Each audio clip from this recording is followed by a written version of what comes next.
আসসালামু আলাইকুম রহমতুল্লাহি বারাকাতুহু। তো আজকের ভিডিওতে আমরা দেখব যে আমাদের সকলেই কথা বলে থাকে যে আমাদের বাপদাদারা তারা কি ভুল করে এসেছে, তাহলে তারা কি ঠিক নয়, তারা কি করে ভুল করতে, আমাদের বাপ দাদারা কি করে ভুল করতে পারে। তো সেই বিষয়ে কোরআন কি বলছে আজকে সেটা দেখবো। এটা আমরা সকলেই বলে থাকি, প্রায় বেশিরভাগ 100-র মধ্যে 90টা মানুষ এই কথাটা বলে থাকে যে আমরা আমাদের বাপ দাদারা করে এসছে পুরনো থেকে, এখন তুই এসে নতুন কথা বলছিস, সেটা আবার কি ধরনের কথা হলো। তাহলে তারা কি ভুল করে এসেছে, তারা সেটা মানতে নারাজ হয়ে যায়।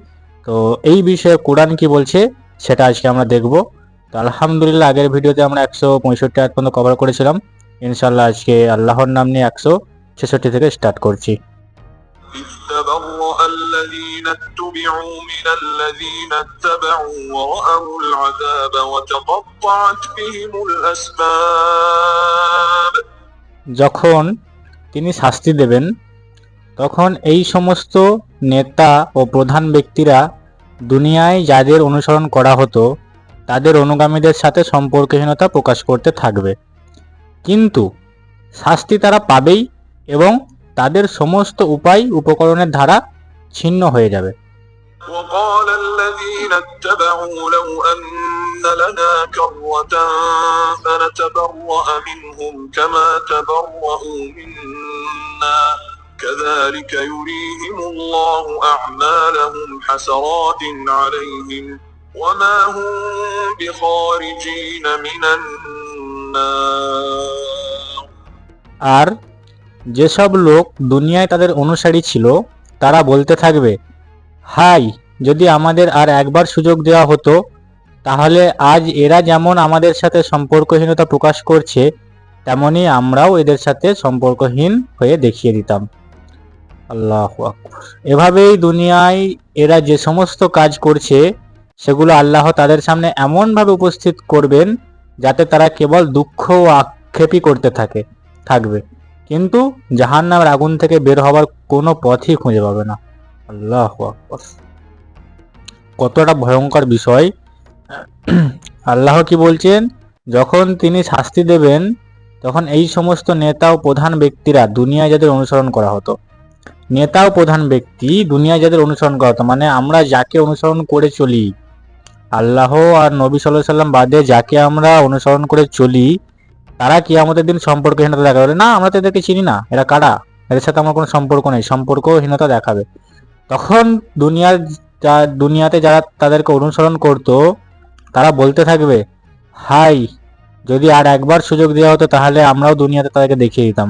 তো এই জিনিসটা কোরআনে থাকা সত্ত্বেও মানুষ যদি না বোঝে, আমরা অন্ধবিশ্বাস হয়ে গেছি, আমরা আলেম উলামা ওলি আউলিয়াদের প্রতি এত বিশ্বাসী হয়ে গেছি, এত অনুসারী হয়ে গেছি তাদের, আমরা নবী সাল্লাল্লাহু আলাইহি সাল্লামকে ছেড়ে আমরা দল তৈরি করে ফেলেছি, আমরা এই দলের অনুসারী, আমরা ওই দলের অনুসারী। অথচ কোরআন বলছে তোমরা খালি মুসলিম হও। আর আল্লাহ কি বলছেন, সেদিন কিয়ামতের দিন তারা শুধু দুঃখ আর আক্ষেপই করতে থাকবে, জাহান্নামের আগুন থেকে বের হওয়ার কোনো পথ খুঁজে পাবে না। কি একটা ভয়ঙ্কর বিষয়। এখানে পথভ্রষ্টকারী নেতৃবর্গ ও তাদের নির্বোধ অনুসারীদের পরিণতির উল্লেখ করার কারণ হচ্ছে এই যে, পূর্ববর্তী নবীদের উম্মাতরা যে সমস্ত ভুলের শিকার হয়ে বিভ্রান্ত হয়েছিল এবং সঠিক পথ হারিয়ে ফেলেছিল, মুসলমানরা যেন সে সম্পর্কে সতর্ক হয় এবং ভুল ও নির্ভুল নেতৃত্ব এবং সঠিক ও বেঠিক নেতৃত্বের মধ্যে পার্থক্য করতে শেখে। ভুল ও বেঠিক নেতৃত্বের পেছনে চলা থেকে যেন তারা নিজেদেরকে বিরত রাখতে পারে।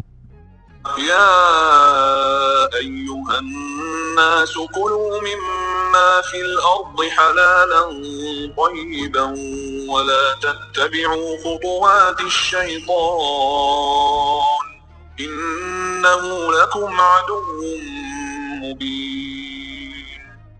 হে মানব জাতি, পৃথিবীতে যে সমস্ত হালাল ও পাক জিনিস রয়েছে সেগুলো খাও এবং শয়তানদের দেখানো পথে চলো না, সে তোমাদের প্রকাশ্য শত্রু। অর্থাৎ পানাহারের ক্ষেত্রে কুসংস্কার ও জাহিলি রীতিনীতির ভিত্তিতে যেসব বিধিনিষেধের প্রচলন রয়েছে সেগুলো ভেঙে ফেলো। إنما يأمركم بالسوء والفحشاء وأن تقولوا على الله ما لا تعلمون। সে তোমাদের অসৎ কাজ ও অনাচারের নির্দেশ দেয়, আর একথাও শেখায় যে তোমরা আল্লাহর নামে এমন সব কথা বলো যেগুলো আল্লাহ বলেছেন বলে তোমাদের জানা নেই। অর্থাৎ এই সমস্ত কুসংস্কার ও তথাকথিত বিধি নিষেধকে আল্লাহর পক্ষ থেকে প্রেরিত ধর্মীয় বিষয়াবলী বলে মনে করা আসলে শয়তানি প্ররোচনা ছাড়া আর কিছুই নয়। কারণ এগুলো যে আল্লাহর পক্ষ থেকে পাঠানো হয়েছে এ ধারণার পেছনে কোনো প্রমাণ নেই। وإذا قيل لهم اتبعوا ما أنزل الله قالوا بل نتبع ما ألفينا عليه آباءنا أولو كان آباؤهم لا يعقلون شيئا ولا يهتدون।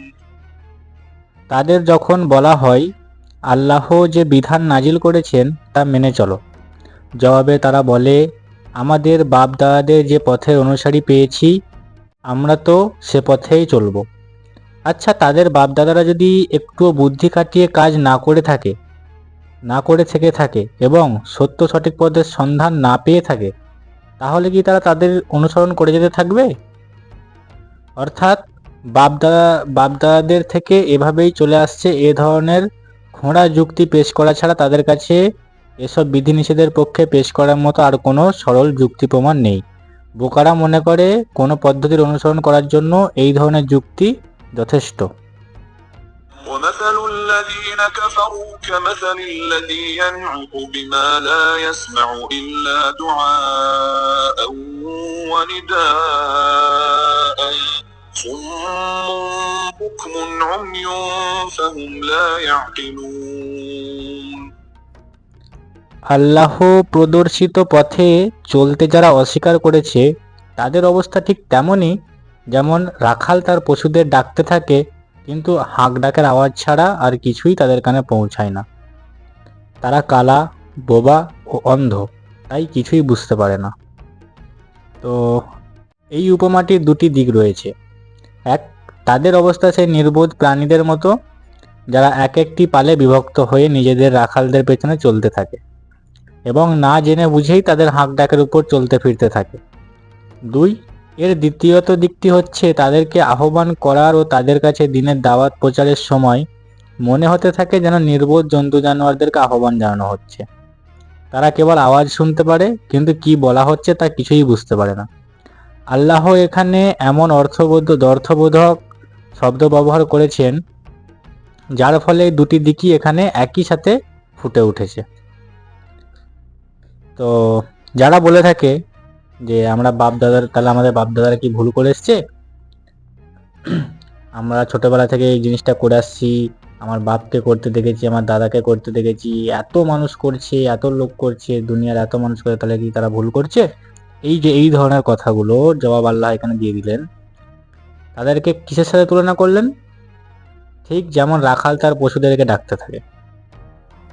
যখন কোনো রাখাল মাঠে তার ছাগল চড়াতে যায়, তার ছাগলের পাল নিয়ে যায় মাঠে চড়াতে, যখন ঘরে ফিরে আসার সময় হয় তখন রাখাল কিন্তু তাদেরকে ডাকতে থাকে। আর রাখাল যেদিকে যায় তারাও ঠিক সেদিকেই যায়, কোনো কিছু জেনে না জেনে বুঝেই সেদিকে চলে যায়। কারণ তারা জন্তু জানোয়ার, রাখাল তাকে খাওয়াচ্ছে আর করছে তার এটুকুই জানে, তার সেদিকেই চলতে থাকে। রাখাল কোন দিকে যাচ্ছে, ভুল পথে যাচ্ছে কি ঠিক পথে যাচ্ছে তারা দেখে না, রাখাল যেদিকে যায় তার ছাগলের পালও সেদিকেই যেতে থাকে। আবার অনেক ছাগলের মধ্যে থেকে প্রথম ছাগলটা যেদিকে যায় পেছনের সমস্ত ছাগল সেদিকেই ঘুরে যায়। তো এটাই আল্লাহ বলতে চাইছেন যে এদের অবস্থা ঠিক সেই রকম পশুদের মতো। যেমন কোনো পশুর দলকে যখন রাখাল ডাকতে থাকে তো রাখালের কথা কি বুঝতে পারে? আমরাও অনেক সময় অনেক ছাগল আছে, বিড়াল আছে, আমাদের অনেক মানে প্রিয় প্রাণী যেগুলো আছে, আমরা যেগুলো ভালোবাসি, সেই প্রাণীদের সাথে আমরা কথা বলি, আমরা বলি খা, এই সেই নানা রকম আমরা কথা বলতে থাকি, কিন্তু আমাদের কথা কি আদৌ সেই প্রাণীগুলো বুঝতে পারে? বুঝতে পারে না। খালি তাদের কাছে আমাদের কথার আওয়াজটাই পৌঁছায়, আমরা কি বলছি না বলছি সে কিছুই বুঝতে পারে না, খালি আওয়াজটাই তার কান দিয়ে ঢোকে বা সেটুখানি। তো এরকম হচ্ছে এখানেও সেই মানুষদের কথাই বলা হচ্ছে, তাদের সামনে যখন কোরআন হাদিসের সঠিক জিনিসটা পৌঁছাবে, তাদেরকে যখন দাওয়াত দেবে, তো তাদেরকে দাওয়াত দেওয়ার সময় এই একটা কথাই মনে হবে, যেন মনে হচ্ছে না সেই আমি সেই জন্তু জানোয়ারের সাথে কথা বলছি। সেই কান দিয়ে ঢুকছি আর এক কান দিয়ে বেরিয়ে যাচ্ছে, বাস এটুখানি। মানে বলা না বলা দুটোই সমান। তাদের আচার আচরণ, হাব ভাব, কথাবার্তা এমন যেন মনে হয় জন্তু জানোয়ারের সাথে, মানে সেই বললাম, জাস্ট বললাম, কে শুনলো কার কথা, এরকম আর কি। সত্যি আছে এরকম মানুষ, আমরাও দেখেছি, আমরাও বলি। তো আল্লাহ কিন্তু এখানেও তার উত্তর দিয়ে দিয়েছেন। আমাদেরকে কিন্তু কোরআন হাদিস মোতাবেক চলতে হবে, কোরআনের বিধান অনুযায়ী আমাদেরকে চলতে হবে, মোহাম্মদ সাল্লাহ সাল্লামের হাদিস অনুযায়ী আমাদেরকে চলতে হবে। আমরা কোনো বাপদাদার অনুসরণ করব না, আমরা কোনো অলিয়া উলিয়ার অনুসরণ করবো না। প্রথমেই কিন্তু আল্লাহ 166 নম্বর আয়াতে বলেই দিয়েছে যে কিয়ামতের দিন কিন্তু যাদেরকে দুনিয়াতে আমরা অনুসরণ করছি, তারা কিয়ামতের দিন আমাদেরকে বলবে এরা কারা, আমি চিনি না, সম্পর্ক নেই এদের সাথে আমার কোনো। কিন্তু তখন মানুষ বলবে, হাই, যদি দুনিয়া তার একবার সুযোগ দিত, তাহলে তাদেরকে আমরা দেখিয়ে দিতাম। ঠিক আজকে যেমন করে তারা আমাদেরকে চেনে না, আমরাও দুনিয়াতে তাদেরকে চিনতাম না, এরকম। তো হাই আফসোস একটা জিনিসের, তারা কিন্তু সেখানে দুঃখ আক্ষেপই করতে থাকবে, জাহান্নামের আগুন থেকে বের হবার কোনো পথই খুঁজে পাবে না। আমরা যেমন দুনিয়াতে কোনো কিছু ভুল করে ফেলার পরে আফসোস করি, আফসোস যদি আর একবার, মানে এরকম কিছু ভুল হয়ে যায় আমাদের সাথে, মনে হয় যে আর একবার যদি জিনিসটা হতো, আমি এটা করে ফেলতে পারলে উফ, আমার যে কত ভালো হতো না, সেই আফসোস। কিন্তু তার কোনো রাস্তা থাকে না, এরকম তারা শুধু আফসোসই করতে থাকবে। তো আজকে যারা আমার এই ভিডিওটা দেখছো, তাদের কাছে আমার একটাই অনুরোধ, আজকে কমসে কম নিজে এই জিনিসটা নিজেকে দাঁড় করিয়ে দেখে নিন যে কিয়ামত হচ্ছে, সেই জায়গায় আমি দাঁড়িয়ে আছি, আর সেই মুহূর্তে আল্লাহ যদি বলে যে তুমি তো এদেরকে অনুসরণ করতে, তাহলে তুমি এদের সাথে করো। তখন যাদেরকে আমরা অনুসরণ করতাম তারা যদি বলে যে আমরা চিনি না এরা কারা, আমি আজকে নিজেই বিপদে, তো আমি এদের কি হেল্প করব, সহযোগিতা করব। সেই মুহূর্তে যদি আমি এরকম আফসোসটা করতে হয় আমাকে, কীরকম একটা বিষয়। দুনিয়াতে কিন্তু আর ফিরে আসার সুযোগ থাকবে না। একবার নিজের ঠান্ডা মাথায় নিজের বিবেক বুদ্ধি খাটিয়ে একবার ভেবে দেখুন যে আপনি কি করছেন, আমাদেরকে আল্লাহ কিসের জন্য পাঠিয়েছেন, আমরা কি করছি। আল্লাহ আমাদের সকলকে কোরআন হাদিস মোতাবেক চলার তৌফিক দান করুক। আল্লাহ আমাদের সকলকে মোহাম্মদ সাল্লাহ সাল্লামের অনুসারী বানাক। মোহাম্মদ সাল্লাহ সাল্লাম ছাড়া যেন আর কারো অনুসারী আমাদেরকে না বানায়। আমাদের কিন্তু মোহাম্মদ সাল্লাহ সাল্লামের অনুসারী হতে হবে, তার হাদিস মোতাবেক চলতে হবে। আল্লাহ আমাদের সকলকে হিদায়াত দান করুক, সকলকে সঠিকটা বোঝার তৌফিক দান করুক। আল্লাহ সকলকে ভালো রাখুক, সুস্থ রাখুক। জজবাতের মধ্যে থেকে যদি আমার মুখ থেকে কোনো ভুল কথা বেরিয়ে থাকে, আল্লাহ সেটা আমাদের মন থেকে মাফ করুন। আল্লাহ সকলকে হিদায়াত দান করুন, আমিন।